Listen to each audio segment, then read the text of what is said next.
final de la campaña. En el final de la campaña.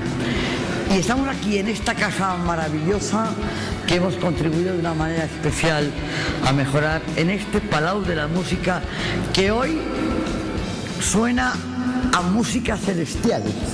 Suena a música celestial porque suena a victoria, suena a triunfo de la mejor partitura.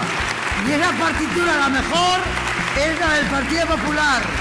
La partitura que habla de Valencia, de empleo, de austeridad, de libertad y de bienestar para todos los valencianos.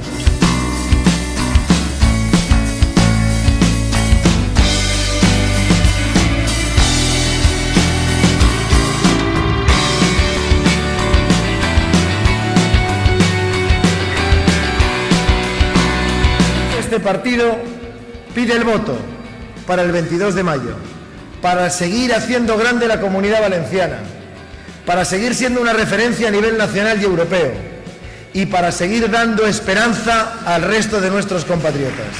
Pido el voto para todos los alcaldes y alcaldesas, candidatos y candidatas del Partido Popular de todos los municipios de la Comunidad Valenciana. Y pido el voto para seguir estando al servicio de lo más grande para lo que se puede trabajar, de la Comunidad Valenciana como presidente de la Generalitat.